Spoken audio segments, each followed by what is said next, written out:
आजकल हर बंदा तो यार शेयर मार्केट में इन्वेस्टमेंट कर रहा है, तो आप क्यों पीछे रह गए? आप भी कीजिए। क्या पैसे नहीं है तो दिक्कत क्या है यार, पैसे कमा लीजिए ना। कहाँ से कमाएंगे? आप स्टॉक्स एप्लीकेशन का लिंक नीचे दे रखा है मैंने, वहां से जाके साइन अप कीजिए। साइन अप करने के बाद में अपने डीमेट अकाउंट जैसे ही आप ओपन करेंगे उसमें रेफरल लिंक दे रखा होगा। अपना रेफरल लिंक अपने व्हाट्सएप के अंदर जितने भी फ्रेंड्स हैं उन सबको शेयर कर दीजिए ब्रॉडकास्ट लिस्ट बनाकर। पर बंदे को रेफरल लिंक शेयर करने पे, उसका सक्सेसफुल डीमेट अकाउंट खुलने पे आपके लिंक के थ्रू आपको जो 400 रुपीज आपको मिल जाएंगे। उन 400 रुपीज को आप इन्वेस्टमेंट कर सकते हो या फिर विड्रॉल करके अपने अकाउंट में या फिर पेटीएम वॉलेट में भी ट्रांसफर कर सकते हैं। तो फिर देर किस बात की, अभी जाइए, नीचे दिए गए डिस्क्रिप्शन में लिंक दे रखा है, वहां पे जाके अपना अकाउंट ओपन कीजिए और शेयर करना स्टार्ट कीजिए, अर्निंग करना स्टार्ट कीजिए। एक जुआ से कैसे होगा उत्तर प्रदेश में कांग्रेस पार्टी की किस्मत का फैसला। कांग्रेस पार्टी के प्रदेश अध्यक्ष अजय कुमार लल्लू का कहना है कि उनकी पार्टी सिर्फ छोटे दलों के साथ ही समझौता करेगी। हालांकि ये कांग्रेस पार्टी की मजबूरी है, न कि उनकी नीति का हिस्सा, क्योंकि कोई भी पार्टी कांग्रेस पार्टी के साथ प्रदेश में मंच साझा करने को तैयार ही नहीं है। एक जुआ से कैसे होगा उत्तर प्रदेश में कांग्रेस पार्टी की किस्मत का फैसला। छोटे दलों के सहारे है यूपी में कांग्रेस, उत्तर प्रदेश में कांग्रेस की बढ़ती बेचैनी समझी जा सकती है। हाल ही में आए एक सर्वे में बताया गया है कि पार्टी आगामी विधानसभा चुनाव में राज्य में 3 से 7 सीटों पर जीत पाएगी, जो पार्टी के आंकलन से कुछ हद तक मेल भी खाता है। अब पार्टी में मंथन चल रहा है कि कैसे जीत की संख्या को बढ़ाया जाए।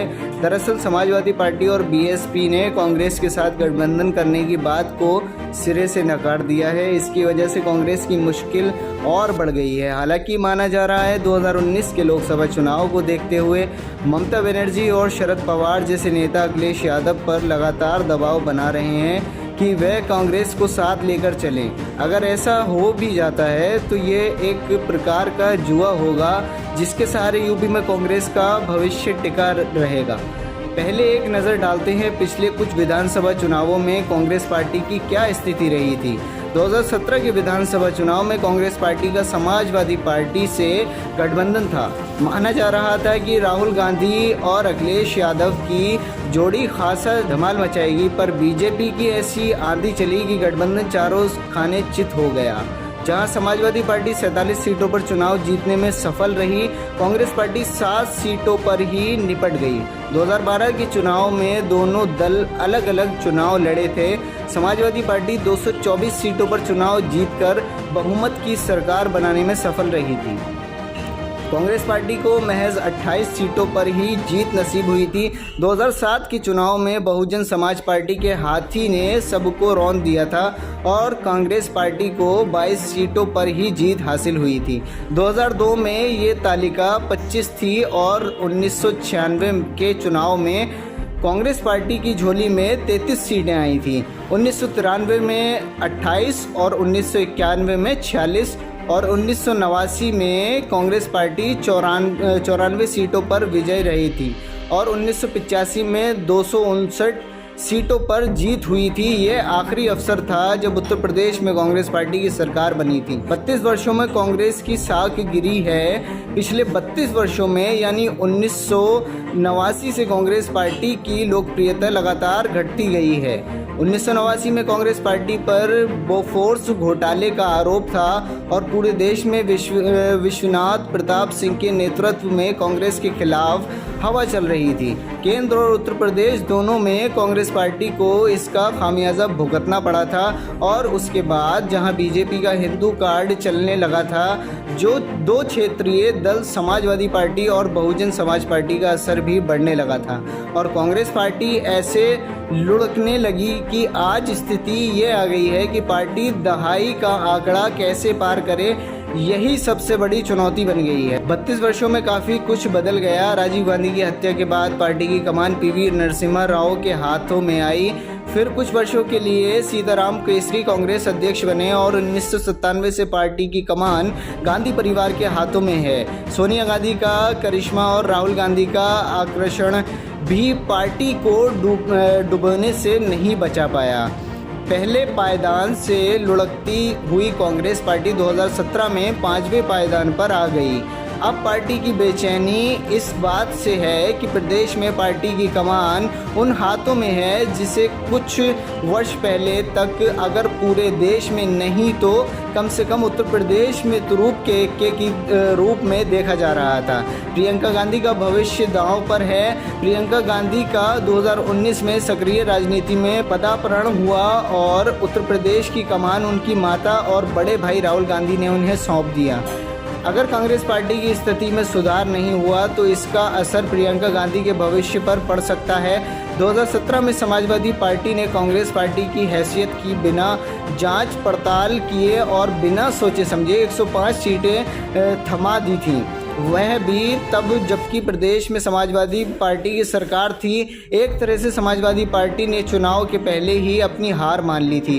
कांग्रेस पार्टी के निराशाजनक प्रदर्शन से समाजवादी पार्टी को भी भारी नुकसान उठाना पड़ा था। लिहाजा इस बार समाजवादी पार्टी ने अकेले चुनाव लड़ने का ऐलान कर दिया है और बहुजन समाजवादी पार्टी ने भी कांग्रेस पार्टी को ठेंगा दिखा दिया।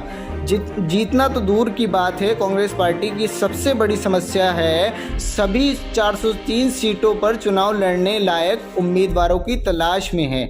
छोटे दलों के साथ समझौता करेगी कांग्रेस। कांग्रेस पार्टी के प्रदेश अध्यक्ष अजय कुमार लल्लू का अब बयान आया है कि उनकी पार्टी सिर्फ छोटे दलों के साथ ही समझौता करेगी। ये कांग्रेस पार्टी की मजबूरी है, ना कि उनकी नीति का हिस्सा, क्योंकि कोई भी पार्टी कांग्रेस पार्टी के साथ प्रदेश में मंच साझा करने को तैयार ही नहीं है। पर अगर सूत्रों की मानी तो एक ऐसी नीति पर काम चल रहा है जिससे कांग्रेस पार्टी की शाख भी बच जाए और विपक्ष के वोट में प्रत्याशित बंटवारे को भी किसी हद तक रोका जा सके। सूत्रों के अनुसार 2024 के लोकसभा चुनाव के मद्देनजर शरद पवार और ममता बनर्जी जैसे विपक्षी नेताओं का समाजवादी पार्टी पर दबाव बढ़ता जा रहा है। वह कांग्रेस पार्टी के साथ लेकर चले प्रस्ताव है कि एक बार फिर से पिछले चुनाव की ही तरह कांग्रेस पार्टी को लगभग 100 सीटें दी जाएं, जिसके तहत जहां कांग्रेस पार्टी के अपने लगभग 50 प्रत्याशी मैदान में होंगे, वहीं कोई 50 के आसपास समाजवादी पार्टी के नेता कांग्रेस पार्टी के चुनाव चिन्ह पर लड़ेंगे। इसका फायदा ये होगा कि कांग्रेस पार्टी पर चुनाव लड़ने लायक प्रत्याशियों को इकट्ठा करने के बाद कम हो जाएगा और गैर बीजेपी वोटों का बंटवारा भी कम हो जाएगा। पश्चिमी उत्तर प्रदेश में भी आंदोलनकारियों ने किसान कुछ ऐसा ही चाहते हैं ताकि बीजेपी को वह चुनाव में पराजित कर सबक सिखा। इस प्रस्ताव पर चर्चा फिलहाल शुरुआती दौर में है और चर्चा गुप्त रूप से चल रही है। कांग्रेस पार्टी को यह प्रस्ताव मंजूर है, हो भी क्यों ना, अगर पार्टी का आंकड़ा 7 से ऊपर चला जाए और प्रियंका गांधी की सीट भी बच जाए। बस समाजवादी पार्टी को सीटों में मामले में थोड़ी कुर्बानी देनी होगी। हालांकि इस तरह के गठबंधन से अखिलेश यादव के मुख्यमंत्री बनने की संभावनाओं पर प्रतिकूल असर नहीं पड़ेगा। यह विवाद का विषय हो सकता है कि इस तरह के किसी समझौते का दूरगामी प्रभाव क्या पड़ेगा, क्योंकि ये एक तथ्य है कि उत्तर प्रदेश में कांग्रेस पार्टी के इस बुरे हाल का सबसे बड़ा कारण है पूर्व में कांग्रेस पार्टी ने अपने पार्टी को समाजवादी पार्टी के पास गिरवी रख दिया था, जिसके कारण कांग्रेस का वोट बैंक खिसक गया। देखना होगा कि अगर शरद पवार और ममता बनर्जी की योजना सफल होती है तो इससे कांग्रेस का फायदा क्या होगा या फिर उसका अंत ही हो जाएगा। ये एक जुआ है जिसे शायद कांग्रेस पार्टी को खेलना ही पड़ेगा, क्योंकि डूबते को एक तिनके का सहारा काफी है। आपका क्या कहना है इस खबर पर? अपनी कीमती राय कमेंट बॉक्स में लिख के हमें जरूर बताएं। साथ ही चैनल को सब्सक्राइब करना ना भूलें। शुक्रिया।